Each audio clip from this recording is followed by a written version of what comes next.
হে বন্ধু, একটু থমকে দাঁড়িয়ে ভাবো তো, আজকাল আমরা কত মানুষ এক অন্তহীন গোলক ধাঁধায় আটকে আছি। আমরা ভাবি যদি আরেকটু বেশি চেষ্টা করি, যদি ঠিকঠাক গুছিয়ে কথা বলতে পারি, কিংবা যদি অনন্তকাল ধরে অপেক্ষা করি, তবে যে মানুষটা আজ বিন্দুমাত্র আগ্রহ দেখাচ্ছে না, সে একদিন ঠিকই আমার হবে। কিন্তু রূঢ় সত্যিটা হলো, আকর্ষণ বা ইন্টারেস্ট কখনো জোর করে আদায় করা যায় না। দামি উপহার দিয়ে কারো হৃদয়ে স্থায়ী আসন কেনা যায় না, আর অবিরাম কথা বলে কারো মনে নিজের জন্য হাহাকার তৈরি করা অসম্ভব। প্রকৃত টান বা আকর্ষণ আসে একদম প্রাকৃতিকভাবে, নদীর জোয়ারের মতো। যদি সে সত্যিই তোমাকে চায়, তবে তার প্রতিটি কাজে এমন স্পষ্ট সংকেত থাকবে যে সন্দেহের কোনো অবকাশই থাকবে না। আর যদি সে তোমাকে না চায়, তবে তার নীরবতা আর অবহেলা যে কোনো শব্দের চেয়েও জোরালোভাবে সেই সত্যিটা বলে দেবে। এই ধ্রুব সত্যগুলোকে এড়িয়ে চলা তোমাকে শান্তি দেয় না, বরং তোমার আত্মসম্মানকে তিলে তিলে ধ্বংস করে। আজ আমি তোমাকে এমন 7টি শক্তিশালী লক্ষণের কথা বলবো, যা বুঝিয়ে দেবে সামনের মানুষটি তোমার প্রতি আগ্রহী নয়, যদিও সে মুখে সরাসরি কিছু বলছে না। এই কথাগুলো তোমাকে ছোট করার জন্য নয়, বরং তোমার ঘুমন্ত বিবেককে জাগানোর জন্য, যাতে তুমি ভুল মানুষের পেছনে সময় নষ্ট করা বন্ধ করো এবং নিজেকে এমন এক ব্যক্তিত্বে পরিণত করো যা করুণা নয়, বরং শ্রদ্ধা দাবি করে। প্রথম লক্ষণ, সে মানসিক গভীরতা থেকে পালিয়ে বেড়ায়। ভেবে দেখো, যখন কেউ তোমাকে মন থেকে পছন্দ করে, সে শুধু আবহাওয়া বা চারপাশের ভাষা বিষয় নিয়ে কথা বলে তৃপ্ত হয় না। সে জানতে চাইবে তোমার ভেতরের মানুষটাকে, তোমার জীবনের স্বপ্ন কি, তুমি বর্তমানে কোন লড়াইয়ের মধ্য দিয়ে যাচ্ছ, তোমার ভাবনার জগৎটা কেমন। এমনকি সে নিজের জীবনের গোপন গল্পগুলো তোমার সাথে ভাগ করে নেবে। এভাবেই মূলত হৃদয়ের টান বা কানেকশন তৈরি হয়। কিন্তু যদি সে আগ্রহী না হয়, তবে তোমাদের সব কথা কেবল ওপরই থেকে যাবে। কথাগুলো শুনতে হয়তো ভদ্র মনে হবে, মাঝে মধ্যে মজাও লাগবে, কিন্তু তা কখনোই হৃদয়ে গিয়ে বিঁধবে না। তুমি যখনই একটু সিরিয়াস বা অর্থবহ আলোচনার চেষ্টা করবে, সে এড়িয়ে যাবে, টপিক বদলে দেবে, অথবা খুব ছোট উত্তরে কথা শেষ করে দেবে। প্রকৃত আকর্ষণ মানুষকে একে অপরের প্রতি সহজাতভাবেই কৌতূহলী করে তোলে। সে যদি তোমার সাথে সেই আত্মিক বন্ধনটাই না চায়, তবে বারবার তার মনের দরজায় কড়া নাড়া মূল্যহীন। এটা পরিষ্কার লক্ষণ যে সে তোমার ভেতর কোনো গভীরতা খুঁজছে না। দ্বিতীয় লক্ষণ, সে তোমাকে অপশন হিসেবে দেখে, প্রায়োরিটি নয়। সহজ হিসেব হলো, যখন কেউ কাউকে সত্যিই নিজের জীবনে চায়, তখন সে ব্যস্ততার অজুহাত দেয় না, বরং ব্যস্ততার মাঝেও সময় বের করে নেয়। সে নিজে থেকে যোগাযোগ করবে, খোঁজ নেবে তুমি কেমন আছো, তোমার সাথে সময় কাটানোর সুযোগ খুঁজবে। কিন্তু যদি তার মনে সেই টান না থাকে, তবে তুমি সেটা হাড় হিম করা ঠান্ডার মতো অনুভব করবে। তুমি তার জীবনের প্রধান চরিত্র না হয়ে কেবল একটা ব্যাকআপ হয়ে যাবে। সে তোমাকে মেসেজ দেবে যখন সে বোর হবে, রিপ্লাই দেবে যখন তার হাতে অঢেল সময় থাকবে, কিন্তু কখনোই তোমাকে মাথায় রেখে কোনো পরিকল্পনা করবে না। এটা ব্যস্ত থাকার বিষয় নয়, এটা হলো তার পছন্দের তালিকায় তোমার অবস্থান কোথায় সেই বিষয়।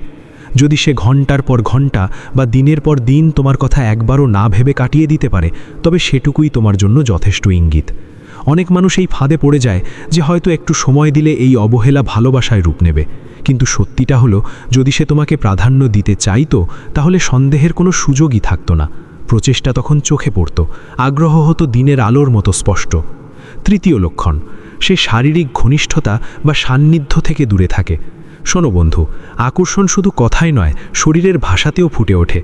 যখন কোনো মানুষ কারো প্রতি টান অনুভব করে, সে অজান্তেই তার দিকে ঝুঁকে কথা বলে, হাঁটার সময় পাশে থাকতে চায়, এমনকি ছোটোখাটো ছোঁয়াও তার কাছে খুব স্বাভাবিক মনে হয়। এই ঘনিষ্ঠতা কোনো পরিকল্পনা করে হয় না, এটা আসে ভেতর থেকে। কিন্তু যদি সেই টান না থাকে, তবে সে সবসময় তোমার আর তার মাঝে একটা অদৃশ্য দেওয়াল তুলে রাখবে। সে এমনভাবে দূরত্ব বজায় রাখবে যেন ভুলেও তোমার সাথে কোনো স্পর্শ না ঘটে। সে হয়তো রুমের অন্য প্রান্তে গিয়ে বসবে, অথবা এমনভাবে আচরণ করবে যেন তোমরা কেবলই পরিচিত। বডি ল্যাঙ্গুয়েজ কখনো মিথ্যে বলে না। তার শব্দগুলো ভদ্র হতে পারে, কিন্তু তার শারীরিক দূরত্ব চিৎকার করে বলে দেবে তার মন আসলে কোথায়। তাই প্রতিটি টেক্সট নিয়ে ব্যবচ্ছেদ করার চেয়ে তার আচরণের দিকে তাকাও। সে যদি মানসিকভাবে সরে গিয়ে থাকে, তবে শারীরিকভাবেও সে নিজেকে গুটিয়ে নেবে। চতুর্থ লক্ষণ, সে শুধু নিজের স্বার্থে তোমার কাছে আসে। এবং সত্যি বলছি বন্ধু, এই লক্ষণটি সবচেয়ে বেশি যন্ত্রণাদায়ক, কারণ তখন মনে হয় সে তোমাকে একটা অদৃশ্য সুতো দিয়ে বেঁধে রেখেছে। সে তোমাকে পুরোপুরি ছেড়েও দেয় না, আবার আপনও করে নেয় না। সে কেবল তখনই তোমার দরজায় কড়া নাড়ে যখন তার কোনো প্রয়োজন হয়। খেয়াল করে দেখো, সে হয়তো তখনই মেসেজ করে যখন সে একা অনুভব করে, অথবা তখনই কল করে যখন অন্য কারো কাছ থেকে কষ্ট পেয়ে তোমার কাঁধে মাথা রাখতে চায়। সেই মুহূর্তে সে তোমাকে বিশ্বের সবচেয়ে গুরুত্বপূর্ণ মানুষ মনে করাবে, কিন্তু যেই তার প্রয়োজন ফুরিয়ে যাবে কিংবা যখন তুমি তাকে একটু সময় দিতে বলবে, অমনি সে ব্যস্ততার অজুহাতে হাওয়া হয়ে যাবে। এটাকে ভালোবাসা বলে না, এটাকে বলে সুবিধাবাদ। যদি কেউ তোমাকে শুধু তোমার উপযোগিতার জন্য মূল্যায়ন করে, তবে তুমি কোনো সম্পর্কে নেই, তুমি আছো একটা সস্তা লেনদেনের মধ্যে। যত দ্রুত তুমি এই চক্রটি চিনতে পারবে, তত দ্রুত নিজের এনার্জি ফিরিয়ে নাও, তার ইমোশনাল ডাস্টবিন হওয়া বন্ধ করো, তবেই তোমার আত্মসম্মান ফিরে আসবে। 5, সে তোমার অস্তিত্ব বা উপস্থিতিকে সেভাবে গুরুত্ব দেয় না। যখন কোনো মানুষ তোমার প্রতি সত্যিই আকৃষ্ট হয়, সে তোমার খুঁটিনাটি সব লক্ষ্য করে। তুমি কিভাবে কথা বলছো, কিভাবে নিজেকে উপস্থাপন করছো, এমনকি রুমে ঢোকার সময় তোমার এনার্জি কেমন, সব কিছুই তার নজরে থাকে। সে হয়তো মুখে সব বলবে না, কিন্তু তার চোখের ঝিলিক বা কৌতূহল দেখে তুমি তা টের পাবে।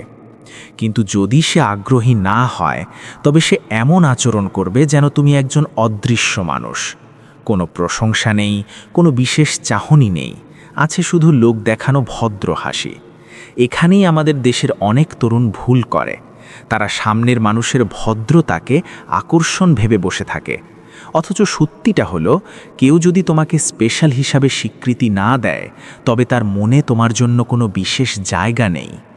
আকর্ষণ নিয়ে দর কষাকষি চলে না, এটা কেবল অনুভব করা যায়।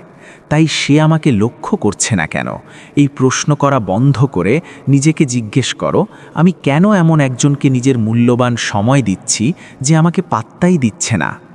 আসল ক্ষমতা লুকিয়ে আছে বাস্তবতাকে মেনে নিয়ে সেই সব মানুষের কাছে যাওয়ার মধ্যে যারা তোমাকে এমনিতেই মূল্যায়ন করে।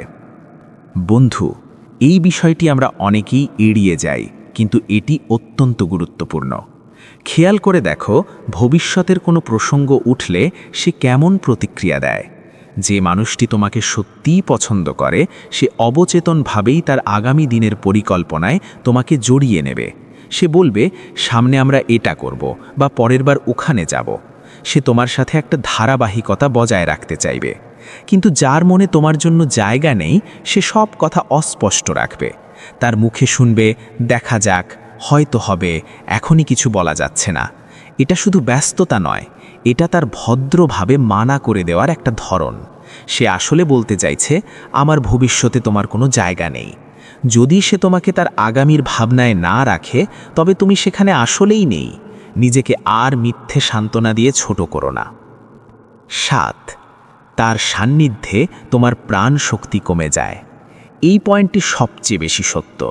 যখন দুজন মানুষের মধ্যে প্রকৃত সংযোগ থাকে, তখন কথা বলতে কোনো কষ্ট হয় না, সব কিছু প্রাকৃতিকভাবে বয়ে চলে। এমনকি চুপচাপ বসে থাকলেও অস্বস্তি লাগে না, বরং এক ধরনের প্রশান্তি কাজ করে। এটাই হলো রিয়েল অ্যাট্রাকশন, যা মানুষকে ভেতর থেকে জীবন্ত করে তোলে। কিন্তু যদি কারো পাশে গেলে তোমার দম বন্ধ লাগে, অস্থিরতা কাজ করে, কিংবা নিজেকে খুব ছোট মনে হয়, তবে বুঝে নাও তার হৃদয়ে তোমার কোনো অস্তিত্ব নেই। তুমি যত মেসেজ পাঠাও, যত দামি ডেট প্ল্যান করো, বা যত মজাই করো না কেন, কেমিস্ট্রি বা রসায়ন জোর করে তৈরি করা যায় না। যদি তার উপস্থিতি তোমার জন্য হালকা না হয়ে ভারী মনে হয়, তবে সেটুকুই তোমার উত্তর। যে মানুষ তোমাকে সত্যিই চায়, সে তোমাকে সংশয়ে রাখবে না। দিনের শেষে কারো আগ্রহ বোঝার জন্য গোয়েন্দাগিরি করার প্রয়োজন পড়ে না। যদি সে তোমাকে চাইতো, তবে তুমি সেটা হাড়হীন শীতের মাঝে রোদের মতো টের পেতে।